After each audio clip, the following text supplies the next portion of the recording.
বাড়িতে বলছে পড়াশোনায় মন দাও, মাঠে মন পড়ে আছে। পড়াশোনায় মন দিলে ক্রিকেট পিছিয়ে যাচ্ছে। দুটো একসাথে কি আসলেই সম্ভব? আজকের এই ভিডিওতে সেটাই বলবো। একটা নাম বলি, রোহিত শর্মা। জানেন তিনি কোথায় পড়েছিলেন? Swami Vivekananda international school, Mumbai. পড়াশোনা চালিয়েছিলেন, একই সাথে মুম্বাইয়ের এইজ গ্রুপ ক্রিকেট। তার বাবা চাইতেন পড়াশোনা যেন কোনোভাবেই থামে না। রোহিত থামাননি, দুটোই চালিয়েছিলেন। কিন্তু কিভাবে? রোহিত শর্মা একবার বলেছিল তার স্কুল জীবনে সকাল ছিল শুধু ক্রিকেটের আর বিকেল ছিল পড়াশোনার। দুটো কখনো মিক্স করেননি।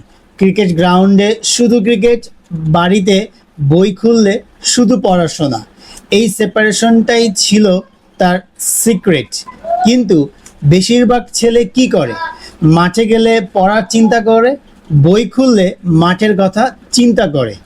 দুটোতেই হাফ, কোনোটাই পুরো না।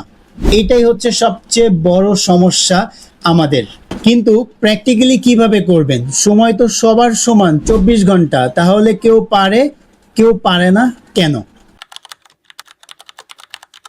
সময় নেই, প্রায়োরিটি নেই। দিনে 3 ঘন্টা ক্রিকেট, 3 ঘন্টা পড়াশোনা, বাকি সময় ঘুম আর খাওয়া। এটা কি সম্ভব? না, সম্ভব। কিন্তু ফোনে 2 ঘন্টা, আড্ডা 1 ঘন্টা, এগুলোকে একদম বাদ দিতে হবে।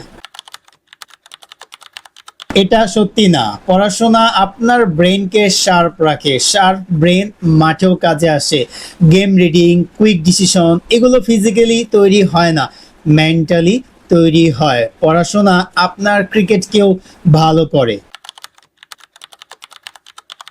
এটা সবচেয়ে ডেঞ্জারাস ভুল। এই ভুলটা আমিও করেছি। ক্রিকেট কেরিয়ার 100% নিশ্চিত না, কিন্তু পড়াশোনা সব সময় কাজে আসে।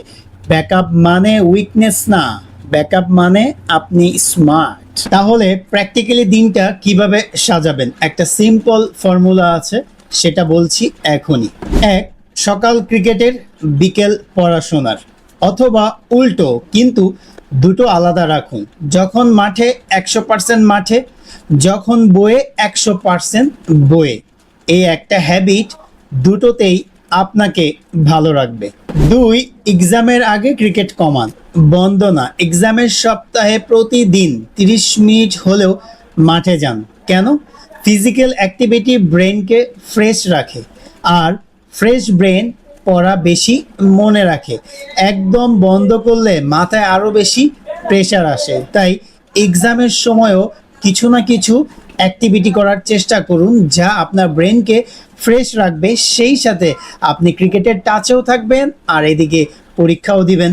3, কোচ আর টিচার দুজনকেই জানান আপনি দুটো চালাচ্ছেন, পড়াশোনাও করছেন, ক্রিকেটও খেলছেন। এটা দুজনকেই বলুন। কোচ জানলে এক্সামের সময় উনি ফ্লেক্সিবল হবেন। টিচার জানলে ক্রিকেট ম্যাচের দিন বুঝবেন। দুজনের কাছেই অনেস্ট থাকুন, লুকানোর কোনো দরকার নেই। 4, পড়াশোনাকে ক্রিকেটের মতো নেন।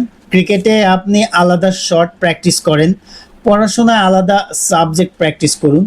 ক্রিকেটে উইক এরিয়াতে আরও বেশি কাজ করুন, পড়াশোনায় উইক সাবজেক্টে আরও বেশি সময় দেন।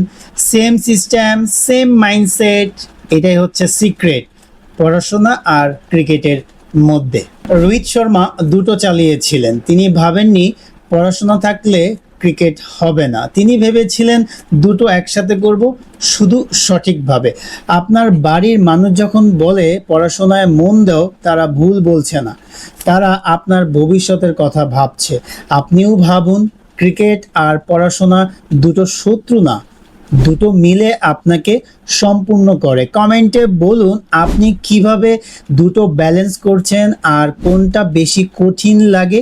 এই ভিডিওটা সেই বন্ধুর সাথে শেয়ার করুন যে ভাবছে দুটো একসাথে সম্ভব না। পরের ভিডিওতে দেখা হচ্ছে। ক্রিকেট নিয়ে কথা বলতে থাকুন।